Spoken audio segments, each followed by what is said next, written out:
theyeshiva.net. Page 84, the second column, the first line on the top. You don't have to count lines. So how do we summarize what we learned yesterday about Shabbos? Vayichal Elikim, that Elikim seizes on Shabbos, so to speak. What do we mean Elikim seizes on Shabbos? Not that Hashem doesn't create the world. Creates the world, because if he wouldn't create the world, there wouldn't be a world.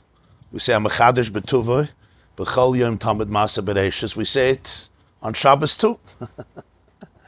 It's not Amachadish B'tuvoi, B'chol Yom Tamid. Besides Shabbos is Memorial Day weekend, so you don't have to go to work.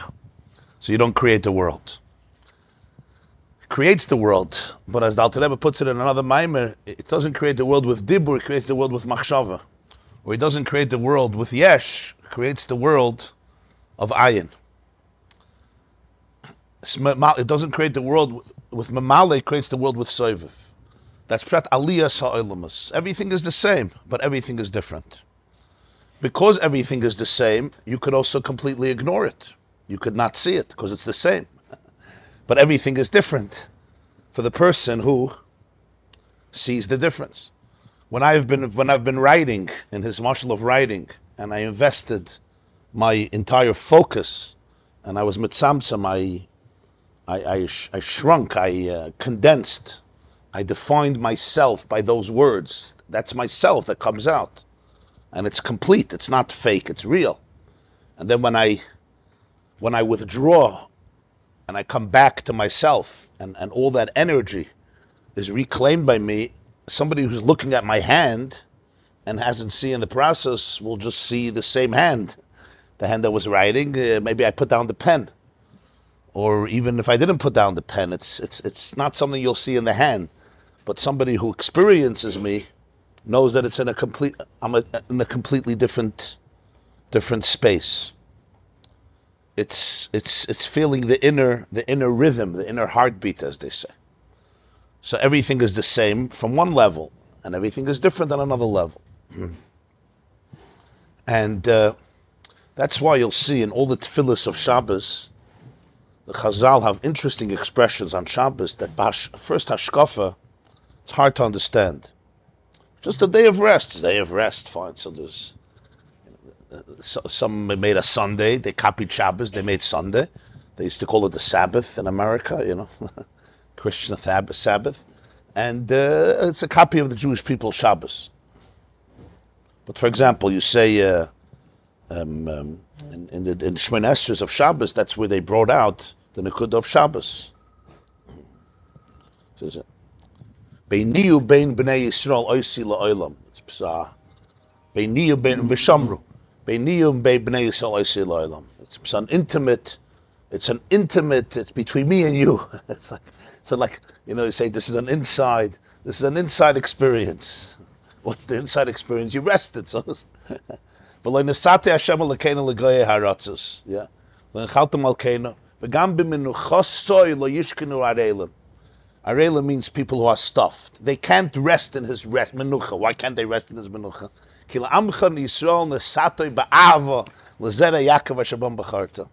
So you mean they can't eat cholent? They can't shut down their phones? They can also eat cholent. They can also eat jalapeno herring at the Kiddush. They can also sleep another few hours and read a book or Ami magazine or Mishpacha magazine or whatever you... What do you read on Shabbos? Likkutei Torah. Atazai. All these expressions, there's a gift here. It's almost I'm allowing you into an intimate gift. It's like fakert goyshe shavas chayev misa. Why chayev misa? It's not a punishment. The Alter Rebbe says it's detaching yourself from the metzius of life. Like you have to know what for one person spells life, for another person spells the cessation of life. For one experience makes a person more alive, and for another person it's just confusing and overwhelming and actually has the opposite effect. Depends who you are and where you are in a relationship. If you look at the Mincha of Shabbos, it's a whole Ata echod v'shimcha echod v'michamcha ki Yisrael. Yeah. Yaakov avanav yanucha, and you start describing the menucha. Menucha shleima she'ata reitza ba v'al menuchasim yagdishu esmecha. So it's all based on the idea. What does it mean Hashem rested? Is Hashem rested as a secret? Or it's just a symbolic to take a day off? So that's the whole nekuda that this Maimer is saying, is that Shabbos is an opportunity. It's actually, there's a different part of you that you could connect to on Shabbos. An expansiveness of consciousness from my own state of Yesh to my own state of Ayin. And as a result of that, it's in me, it's in my children, it's in my spouse, it's in the people around me, it's in my house, the community, my friends, and it's really in the whole world. It's in the whole world. And all the malachas of Shabbos are simply honoring that space, that truth, that reality. Now, people experience it on different levels, right? That's what he said in the beginning of the Maimer. Without experiencing Shabbos every day of the week, you can't experience Shabbos on Shabbos.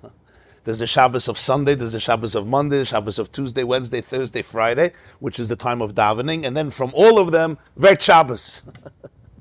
That's what creates Shabbos. What does it mean to create Shabbos? It creates the ability to be able to perceive it, to experience it more. There was a chassid of the Balatanya, and they said he was an ish pashat. He was a more simple person. He was very sincere, but he used to daven every day with arichas, with tremendous dedication and diligence for hours. So they asked him once, what is he thinking about? What's daventer like? You have sometimes a person who's a big maskil, they call him a big maskil, a big oivit, somebody who meditates for hours, but he wasn't that type of person. So he said, ich weiß nicht, I don't know.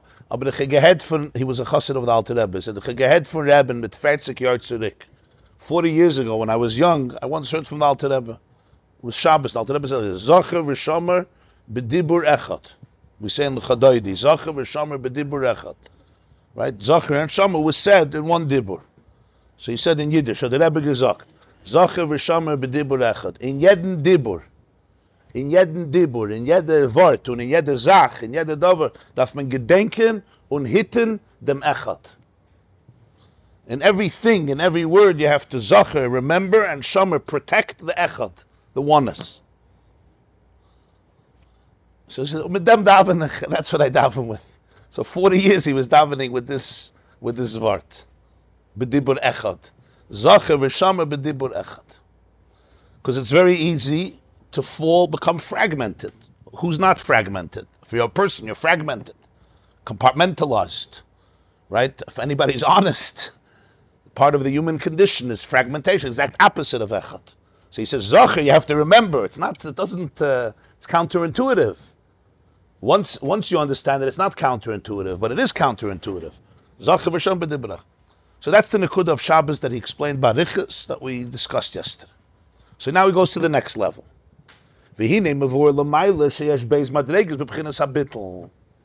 But let's remember, we discussed above, every line of the Maimer, it's all one big binyan.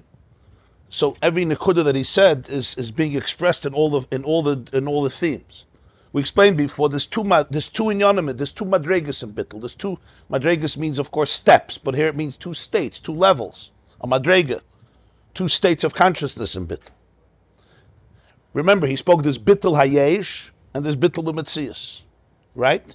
Or to put it in other words, he said there's bittul hayesh la'ayin, and then there's ayin mamish. There's ayin mamish. Bittul hayesh is the first level is that which I can understand, which I can experience, which I can initiate, which I can practice, which I can exercise, which by definition is not ayin. It can't be ayin. By definition, I'm the one who's bringing it on, so to speak. And sometimes I'm not ready to go further. It's on my terms. Because it's my work, it's my recognition, it's my awareness. But because it's my awareness, we all know, as I said then in the shiurim, people who work on themselves, because they have different, sometimes, when people don't have such acute challenges, they're not forced to work on themselves. So it's a blessing sometimes to have certain challenges because you have to go much deeper. You know, if my car is not broken, I don't have to open the hood. I don't know what's happening inside my car. And if my computer is never broken, right, I never open it up. If my soul is never broken, I never open it up. The hood stays closed. The car is going, at least in my own chaloimus. It's a gate. The fact that it bumped off other people from the road, I don't know about that. My lawyer deals with their claims. I don't deal with it. But my car is going well. Yeah, ignorance is bliss. However, if the car is broken, you have to open it. You have to go deeper. So sometimes a person works on themselves, MS, and they reach certain places that are very deep, right? But at some point somebody will tell you, that's it, I don't have where to go with you anywhere. There's a blockage. I may have done a lot of work, but it's only the first state of bittul. First state of bittul is always initiated by me, and therefore it's limited to my tools and my experience. It's very profound, it's very real, because it's really climbing the mountain to the highest level. But even if I get to the top of Mount Everest, I can't get to the moon. Why not? You can't climb to the moon, yeah? You need a space rocket to take you to the moon. I could go very high. Some people could go to the top of the mountain. Some people could climb up one staircase. Some people 10 staircases. But ultimately, I'm using the tools that allow me to reach the height that I can reach. The second type of bittul is, lahavdil, I think Shakespeare once said, some people are born great, some people develop greatness, and some people have greatness thrust upon them. You know what thrust upon them is? Right? Greatness thrust upon you. In many ways, it's part of what it means to be a Jew. Right? Some people are born great. Some people develop greatness. But sometimes I wasn't born great and I didn't develop greatness, but you have greatness thrust upon you. It's like, okay, you could run away, but this is where you are. You know, you could close your eyes or you can open your eyes. And the worst is when something is thrust upon you, you know, when the quarterback is through the football and you don't catch it. It's there. Catch it. It's yours. No, I can't catch it. So, but this is a different type of bit. This is a bittul that I experience not from the eye. It comes from the gilui of the ayin. It's almost like God says, okay, come on, ayin. Pulls out a rope and schleps you in. It's not what you create of life, it's what life creates for you. Right? There's what I create, which is very powerful.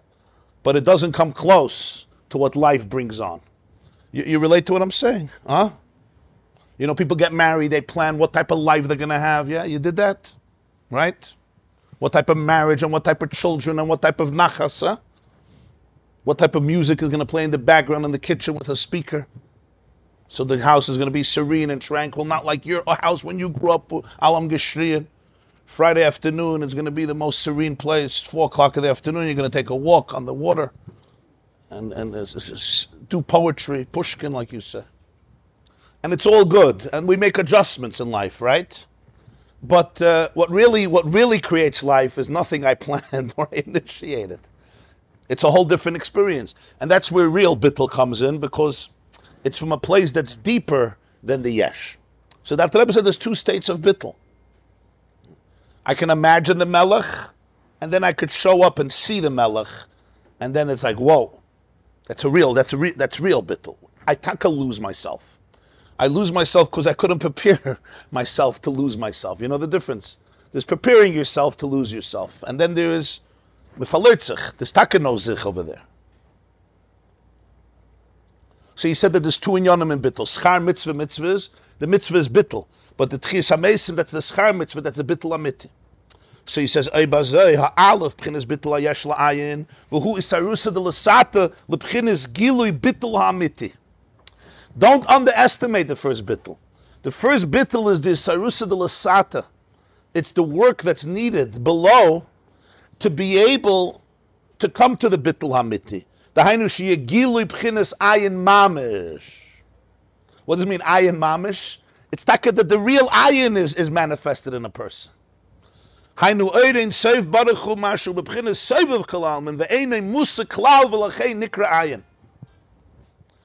These words are describing Sefer, which should have been in the beginning of the Maimer. Well, I'll tell him put it in here. But look at his words. You see, here you have everything about Bittul and Sefer and Ayin. He says, what's Ayin Mamish? You say, Ayin means really nothing. He says, I'll explain to you what Ayin Mamish means. Ayin Mamish is that the Ur, which is Sefer of Kalalman, is manifested in a person. Ve'enei musik klal. There's absolutely no comprehension of it. And that's why it's called ayin. Don't think for a moment it's called ayin because it doesn't exist. Because it's a garnished. You know, ayin, it's a garnished. Da me ayin basa. You come from nowhere. You come from a tippasuche. Da me, you know, da me ayin basa. Me ayin basa. When you look at your tippasuche, it's hard to see that, right? Me? You have to realize, da me ayin basa. You come from ayin. If you come from ayin, then there's space for everything in your life, all the paradoxes. Nothing is broken. But why is it called ayin? It's not called ayin, nothing. That's why I always say nothing is no thing. It's called ayin only because I have no tangible way of defining it within my yeshus. I call it ayin. From the perspective of Soiviv, everything else is called ayin. Alter Rebbe writes in one of the Maimarim that there's two perceptions on life. One perception in life is mashalamata yesh ulamala ayin. Another perception of life is mashalamaila yesh ulamata ayin. Right? And that's all depends on the vantage point. If you ask a child, what's real about this table? And he'll say, it's a solid piece of wood. Right? You'll ask a physicist who's working with microscopes, and he'll tell you the solid piece of wood, that's a very, very false and superficial and foolish description of the table. Let me talk to you about atomic structures. That's much more real. So who's right? Who's right? And you go deeper and deeper and deeper and deeper. Lagabe, one level, this is yesh and everything else is ayin. I'm sorry, I can't relate to it. You come to a little child and you offer him a check of $100,000, but it looks very boring. Or a little fire truck that costs 99 cents in amazing savings, you know what he chooses. You would also choose that, right? It's more fun. The child in us chooses the more tangible thing, right? The candy, the lollipop is much more exciting than the check. Another person, that's not a yesh, that's a joke. So every Indian, every Nakuda, what's yesh, what's ayin, depends where you are in the world. One person's yesh is another person's ayin, and another person's ayin is another person's yesh. What's for me is nothing. So it's not even, yeah. You have a person who's a bar seichel, is a real intellectual. He hears an idea. The idea is much more powerful than anything else. An emotion, right? Sometimes an emotion, much more powerful than anything else. Is it tangible? It's not tangible. So the Alter Rebbe says, why is Sefer Kalalman called ayin she'enei musik klal? Enei musik klal means completely cannot be defined by the tools that I have to define existence. Because all tools that I have to define existence are products of Soiviv condensing into what we call mamali, which is the way the divine energy is articulated in a fashion that I can have some tangible experience of it. And in that itself, there's endless levels. Mamish, endless levels. Even that's not musig. Am I masig mamala kalalman? You're not masig mamala kalalman, but at least you're masig that there's something to be masig. Seviv kalalman I could completely ignore. So in Mela, that's ayin mamish. That's the gili of Seviv. But the first bittul is a hachana for it. He says in parentheses, Moshe told the Meraglim, they should figure out when they go there, tell hayesh ba'etz im ayin. Well, how do you type it? Does it have an eitz or not? Yeah. He says, no. What's the p'china in Eretz Yisrael? Is the p'china in Eretz Yisrael an inyan of eitz, or it's the p'china of ayin? That was the question, based on a zoya. Okay, he's not masber, I'm just mentioning it. He says it in the parentheses. After the parentheses, Vaidei giliza yiya bittul amiti. And then through the first bittul, the person is open to bittul amiti. In other words, if I don't work on myself in the first state of bittul, you can have the revelation of the ayin, but it doesn't have anywhere to go. So every step of a person's work is very valuable. Even though you say it's all with my limited tools and where's it taking me? Ein echanami. You see it very much in the world of therapy. Sometimes people will go to therapy for many, many years, and they work through so many things. And then there comes a point where there's nowhere to go. Why? And the answer is because words can't go anymore. They won't take you anywhere else. Because you're using the same tools that was used to initiate the problem. Or at least it's part of that world, of that reality. So, today they search for so many different types of methods. How do I overpass? How do I there's a detour on the highway. This highway is stuck, not going anywhere. Is there a way of getting into a deeper place? It's not simple.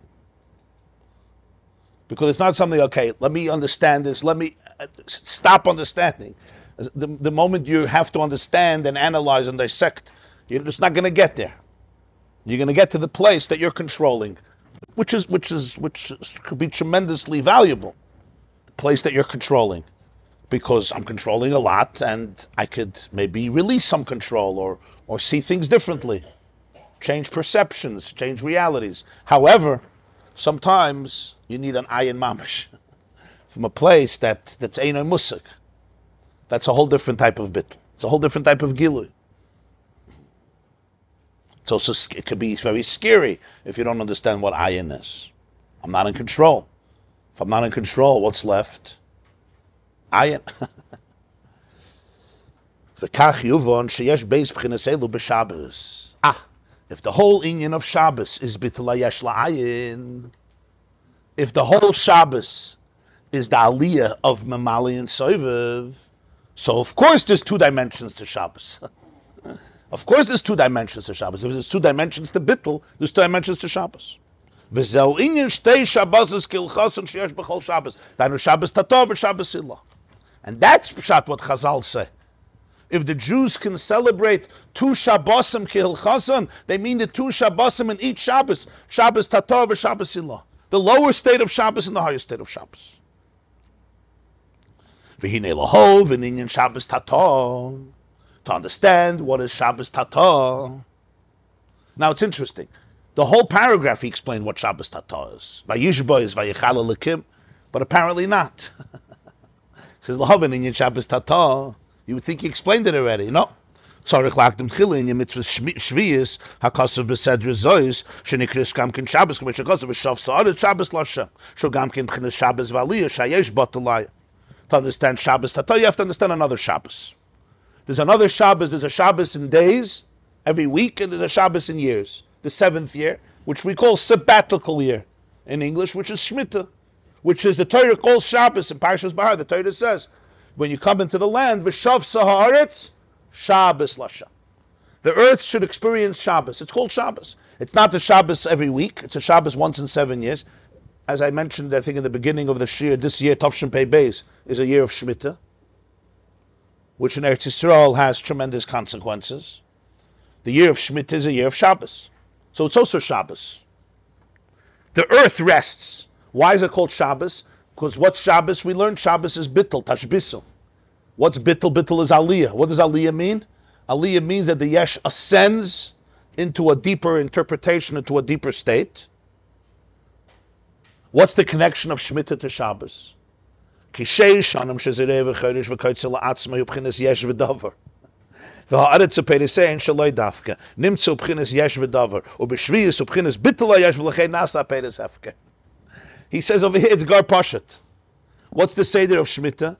For 7 years, I'm plowing and I'm planting for myself. And that's the key, la'atzmi, for myself. That's the concept of Yesh.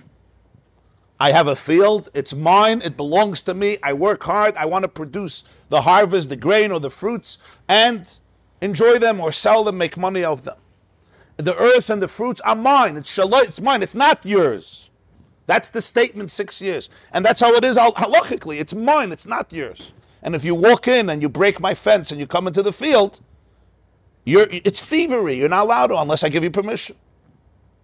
In other words, he says, Nimtzo b'chinas yesh v'davar. So for 6 years, the person is something. He's a yesh, he's something.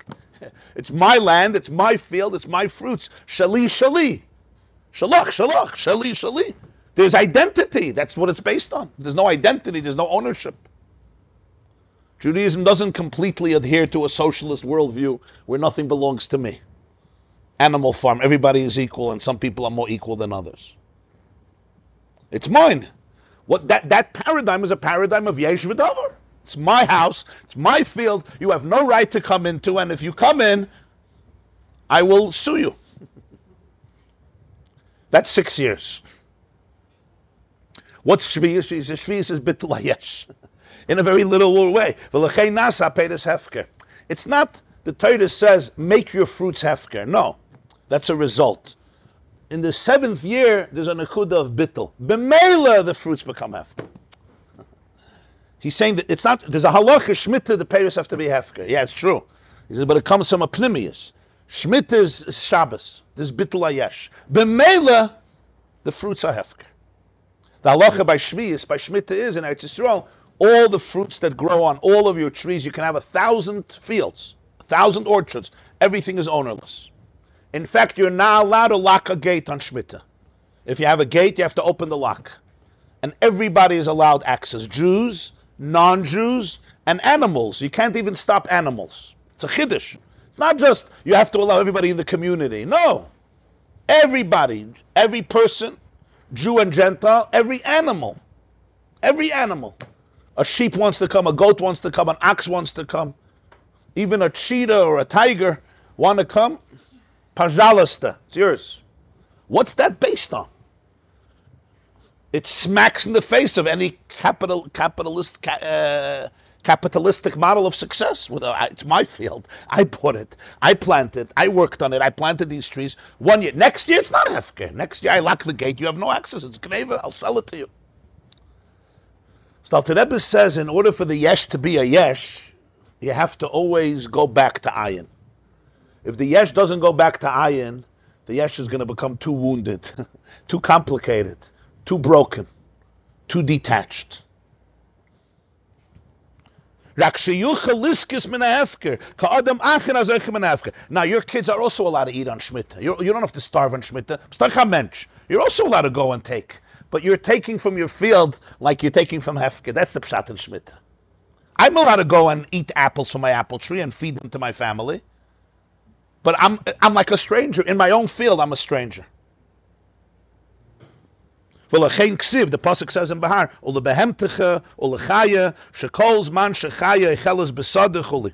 the Gemara says, he relies, of course, that you know the Gemara, but the Gemara says that you should eat it, and everybody else, and your animals, and your beasts, domesticated, undomesticated. So the Gemara says that the pasuk compares your eating to the animal eating. As long as the animal can eat in the field, you're allowed to eat in the house. As long as there's nothing in the field for the animal, you're not allowed to eat in the house. And that's a mitzvah called beer. There's the mitzvah of beer by Shvius. In other words, I could take all the apples and I could take the oranges to my house to feed my kids, as long as there's apples in the field. You have 100 apple trees, there's apples for the animals, gesundheit. But the moment there's no apples in the tree, now I'm holding on to my apples, you got to put it back out in the field. You could take again to feed your kids. At least according to many poskim, what do you do with that batch that you put out again? I'll be pshat to many Rishonim say you could take it again. But there has to be always this equality. The animals can eat, you can also eat. What's that based on? That's the lashon of the Gemara in Pesachim. You have a private behemoth in the house. You have your chickens, you have your donkey, right? You have your sheep, you have your goat. They're domesticated animals. As long as the chaya has in the field, you can give the behemoth in the house. What's the vart? Why? Why? What's a joke? The vart is because the gather of Shemitah is hefker. And hefker, you don't say, the food is hefker for everybody, but some people are more equal than others. That's Soviet Russia. Right? We're all equal, but some of us get dacha. Some of us put away billions of dollars. You can ask Putin. But we're all equal. In terms of control, we're all equal. Of course we're not equal. Churchill once said, capitalism is the unequal and unfair distribution of success. Socialism is the equal distribution of misery. It's distributed equally to everybody. He was a smart man. But what's Yiddishkeit? So it's not sure. Socialism was very appealing to Jews because Judaism has a lot of socialist elements to it. Right? The whole concept of a minyan, the whole concept of a community, the whole concept of meiser, truma, tzedakah, right? This whole shul it's a socialist vibe here. You know what I mean? No? There's soup, with cookies, with this. People come from Sudas, they bring meat and flesh. You don't eat here, but people sit here and eat all day. It's very good food here. The point is, Judaism has a very, especially the Hasidic communities, where everything is community, you know? Vachnach, it's a very stark thing. But on the other hand, Judaism has another side to it. Because the vision of life, as I said, you know, you have in two hands. You hold the yesh and you hold the ayin in one hand and another hand. So the vart is, if it's an inyan of hefker, if it's an inyan of bittul hayesh, so then it's not, I have it in my house, I outsmarted the system. The inyan of bittul hayesh is that there's 1 year where the Rebbeinu Shalom says, we're going to open ourselves up to the reality of ayin. Now, as it says in Parashas Behar, Jews got very scared. V'chisoimru ma noichal? What are we going to eat? It's a deep question. If I'm ayin and you're ayin, what am I going to eat? What am I going to eat? Who's going to protect my ego? It's a very deep question. So he says, "V'tzivisi es birchase." Don't worry. You won't die in your ayin. You won't lose yourself in your ayin. Maybe you'll find yourself in your ayin. V'zel mitzvahs bir shviyas, b'shviyas. Shemuchrech lo yitziyah min habayis. And there's a mitzvah of bir shviyas. It's not just the Peiros HaHefker. The time of beer means when there's no more food in the field. Beer is like beer chametz, beer shviyas. You had to push it, remove the fruits or the harvest from your house and put it in the field and open it. So he says, "V'zel bittul hayesh b'poel mamish." Just like he said by Karbonas. There's bittul hayesh in concept, and then there's bittul hayesh b'poel mamish.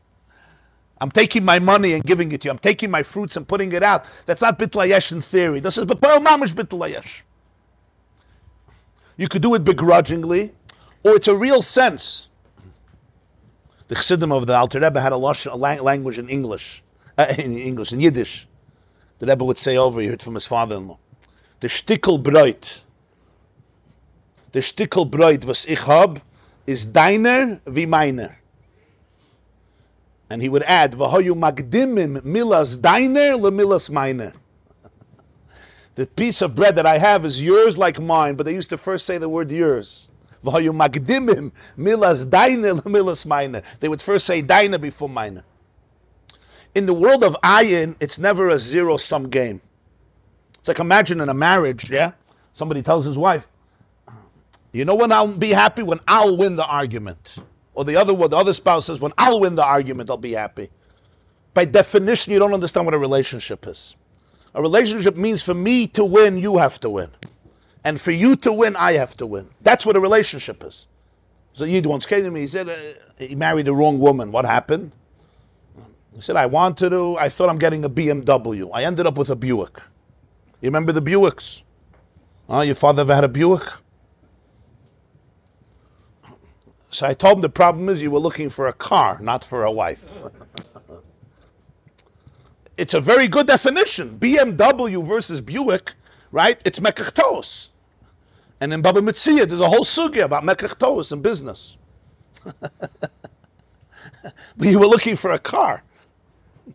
The definition of a car is yesh. The definition of a marriage is ayin. The definition of a car is yesh. And it's not bad to have a car. And it's your car. It's your car. It's not my car.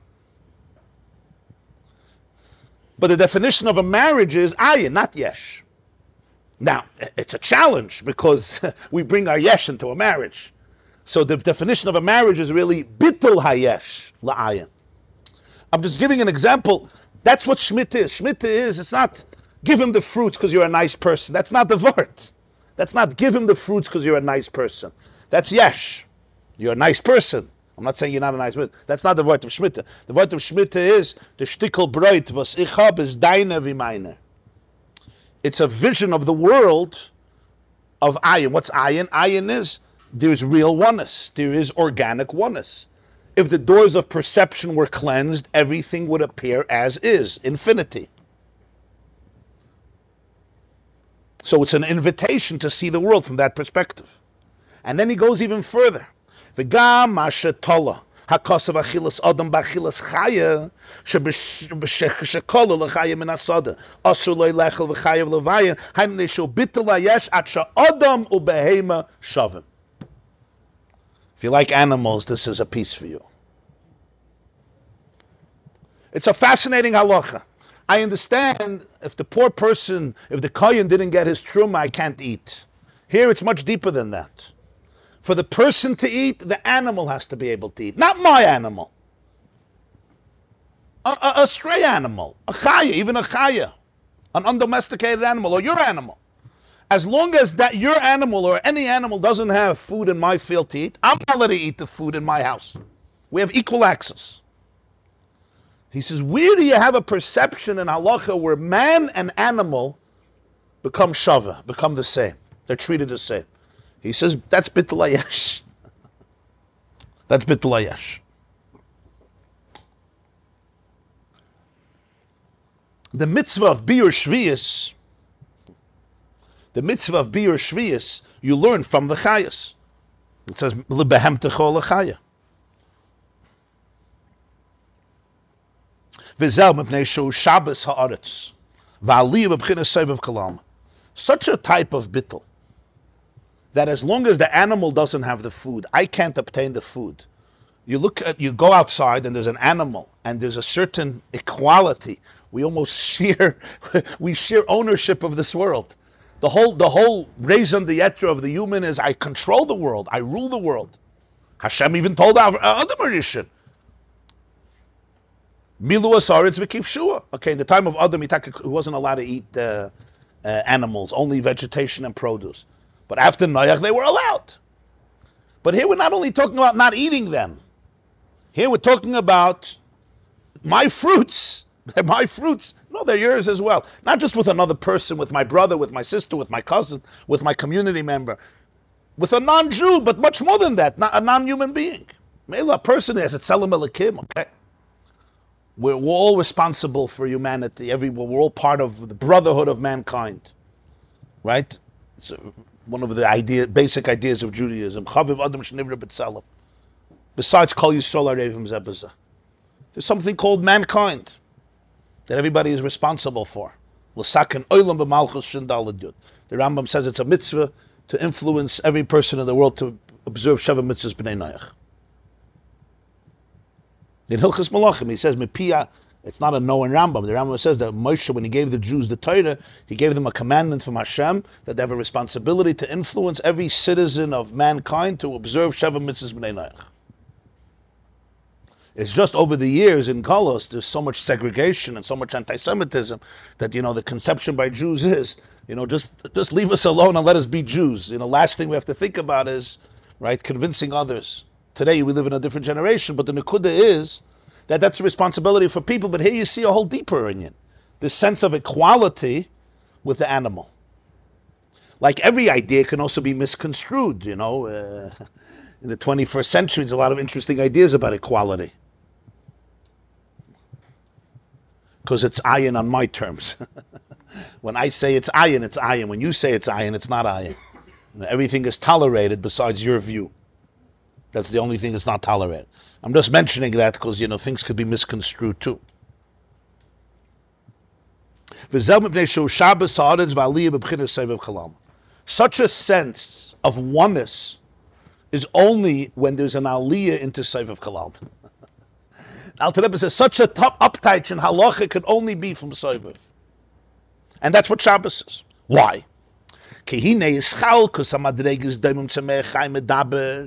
The words are infinitely rich.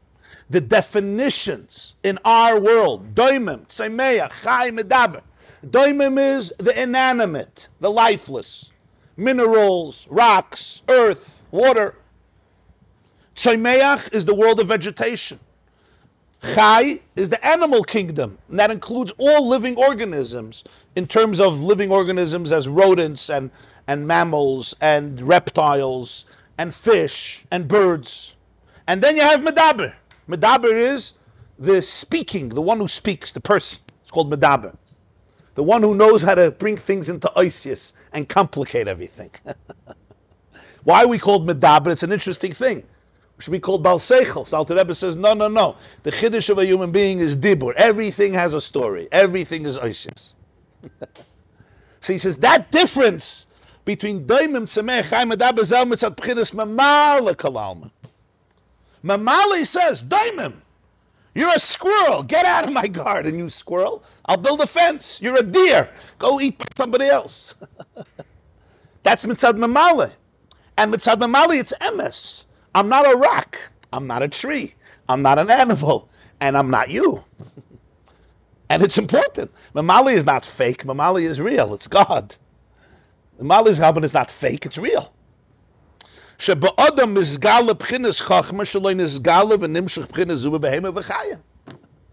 The human brain is a vessel to access a certain level of consciousness, called chachma, that an animal does not process. It's not like the chachma is not there, but they don't have the kalim, they don't have the brain and the body, the chemistry, to be able to process reality the way a human being can process. So they don't build museums, they don't build hospitals, they don't build universities, they don't build physical homes. They survive in their own way, and they've been doing it the same way for many years. It's a different type of chachma. That's why they're called chai. Their brains do access a lot, but what do their brains access? Life, a strong sense of life, existence, vitality. In many ways, animals are more alive than people in terms of the alacrity, right? They don't sit and meditate if they're lazy or they're not lazy. They don't have time for that. There's a certain sense of life you see in an animal, alacrity, passion, sometimes zeal, zrizus. You know, when you watch a cheetah running after her prey, it's a little faster than people run to work. There's an element of chiyus. Why? What's mamala kalalman? Mamala kalalman, again, is the divine energy. You have to inculcate into your head what's mamale. Mamale means the divine energy that is custom made. It's tailor made. It's custom made, like you have a custom made suit. It's tailor made to the unique gedarim, parameters of every single creature, defining, creating, and sustaining its unique chemistry. Physical chemistry, which comes from its spiritual chemistry. Physical chemistry comes from spiritual chemistry, which is Asaram Amaris. And the utterance of Hashem that created a stone is not the utterance of Hashem that created a camel. Even though there's many combinations, because it's the utterance of Hashem. All matter is comprised of atoms. A camel and a stone and the cup of coffee. It's all atoms. It's all Asaram Amaris. Because atoms themselves are from Asaram Amaris. Most of an atom, 99% of an atom, 99.9% of an atom is empty space. In other words, most of matter, most of this world, our planet, everything on this planet is empty space. Our eyes just don't like bittul, so we turn everything into salad. The eyes can't deal with too much empty space, so we turn everything, we cover up for the empty space, but it's really empty space. What's that empty space? That empty space that's where Dvar Hashem is. That's the intangible, that's the ayin. So Mamala Kalalman it comes from one source, but everything is defined based on its unique molecular and cellular structure. And b'meila, there's daimim tzemech hamadab. Avok is battle l'gabi b'chinas soiviv kalalmin. But when there's a bittul, what's pshat bittul? Bittul means when mamale recognizes itself as a flow, as a trickle. That's the word. As a trickle of soiviv. Shemakif al kulon bashva achas. Definition of soiviv is that the infinity encompasses all. It's all infinite. It's all one. Harei kulam shavim. Ki b'bchinas soiviv nemar adam u'behema teshia Hashem. Bashvachas. The pasuk says adam u'behema teshia Hashem. The human being and the behema you should have. So Chazal say in Maseches Chulin that Elohim b'nei adam shemesimim atzmam kebehema.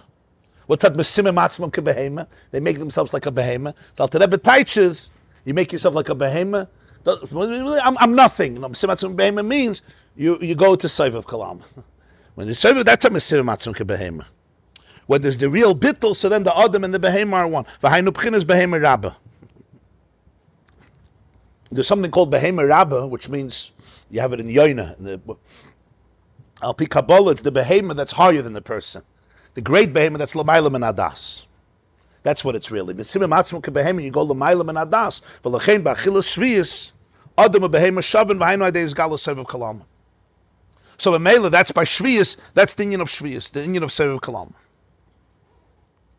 Obnam calls who inyan bitla yesh la'ayin. V'hainu kinyan b'chinas madrega Shabbos tata. Shabbos ilo L'mayla m'b'chinazu.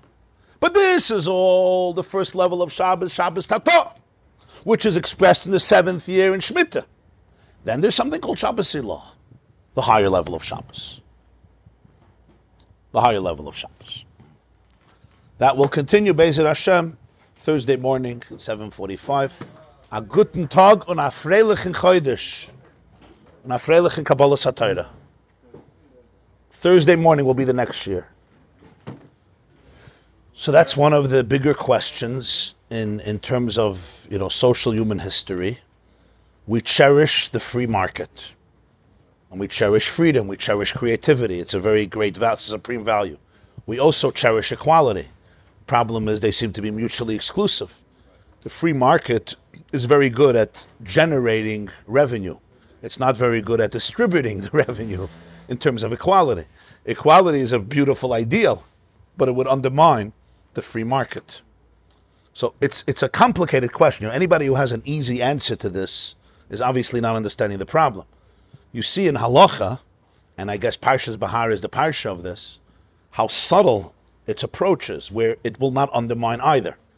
It will not worship the free market at all costs, nor will it worship equality at all costs, right? The free market is valued in terms of Adam Roitze B'Kav Shaloi, in terms of you could generate your money, it's your field, it's your real estate, it's your kesef, and all the halachas of ownership are based on this concept of individuation and diversity, and there is a poor person and there is a rich person, right? And as the pasuk says, that lo yechdel evyon mikerav haaretz, poverty and richness are, till Mashiach comes, are part of the fabric of society, and yet the same Torah, Parshas Behar, both on a legislative level, on a theological level, and on a psychological level, will constantly create checks and balances to create more opportunity, more equality.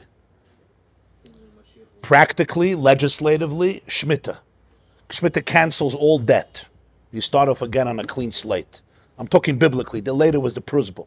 Shemitah, all my fields are open. Yovel, right? All slaves go back home. All fields go back. These are unbelievable ideas. Besides tzedakah and trumas and maisers and maiser sheni and maiser rishon and maiser ani and leket and shikha and peya and matnas kahuna and all these things which were obligatory taxations for the poor that didn't have. That's legislatively. Psychologically, there's the concept of Parshas Behar says more than 10 times your brother. He could have said, he's poor, your brother is poor. Brother, more than 10 times. Because when it's your brother, it's different. It's my brother. That's psychological.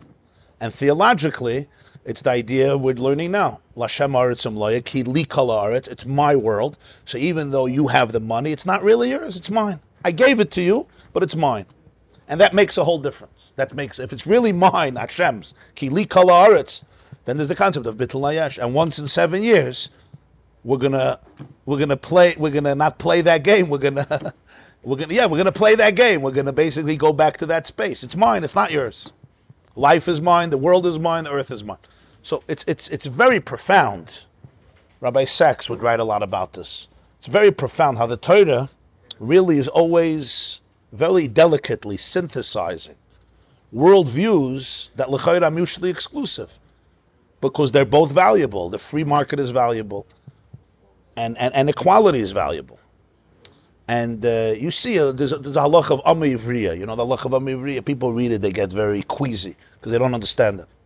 Amma Ivriya is, if a father has a daughter, he's allowed to sell her as a servant, right? So it looks like one of the most archaic, horrible laws.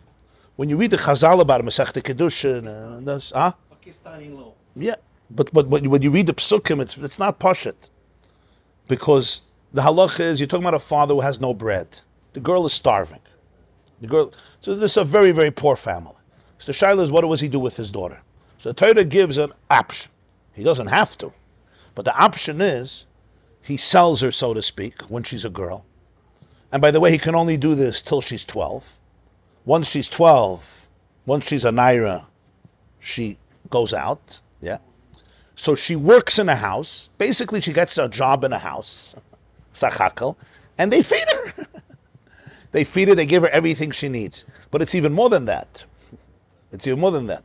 There has to be an option that the one who took her will marry her or her son will marry her. There has to be that option. The Torah says it. And then, if he or his son wants to marry her, right, there's no new kesef kedushin that they give her. Because the money they gave the father to get her, that's the kesef kedushin. So people think that's strange, she should get kesef kedushin. The answer is no, because if you're marrying somebody that you bought as a servant, it's a little weird. So the Torah says, no, retroactively, the money that you used to buy her was the money with which you married her.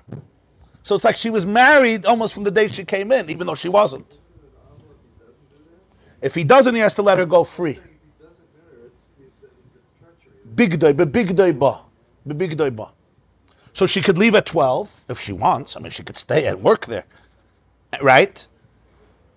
But the t'nai is that the father has to think, is there a possibility that the father or the son should marry her? Now, if they do marry her, what is this idea? She comes from the lowest class. They come from affluence. Yeah? And suddenly she goes, you create equalities between families. Yeah. Same with Talmud Chacham. People don't realize these sociological norms in the ancient world were game changers. Where was there an opportunity for somebody from the house of a slave to not only be with, but get married to royalty, to aristocracy? That's Amma Ivriya. And that ultimately creates a whole different mahalach. Even the idea of Shabbos. Shabbos, the Eved Knaini was not allowed to work. And the Behemoth was not allowed to work. So what did the Eved Knaini do Shabbos? He could come to shul. Where did he sit? He could sit near the Rav if he wants, if there's a place in Mizrach. Right? Who can he shmooze with? He could shmooze with the richest guy in the community. Where do you have in the ancient world? I'm not talking about today. Even today, it's not so posh. Not everybody goes to Martha's Vineyard. Not everybody is invited to to the unique places of royalty. Right? But in the ancient world, the Eved Knaini is sitting near the richest person in the world, yeah? And he can make him a business offer. Buy me out. And I'm saying that opportunity, that on Shabbos everybody is equal. You can't tell your Eved what to do. Imagine in the olden days when there was real slavery in America or other places. There's one day a week, the slave looks at you and says, sorry, my day off. They lynched you for such a statement. In the South, they lynched you. People don't realize what Shabbos meant. The guy could sleep all day. He could do whatever he wants. You're not his boss. Already the other days, it was not the same thing. I'm not talking about an Eved, you're talking about an Eved Knaini. Even your animal, you couldn't work. Anyway, okay. So this was, I'm saying these were institutions that, you can't just say equality. Communism sounds good on paper. I don't have to tell you, you grew up in the Soviet Union. Communism sounds good on paper. In reality, it's a catastrophe. On the other hand, capitalism can become very narcissistic. We know that too, right? Parshas Behar is that delicate balance between Yesh and Ayin. In Ayin, everything is one. And in Yesh, it's me.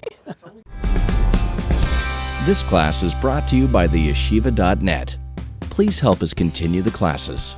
Make even a small contribution at www.theyeshiva.net/donate.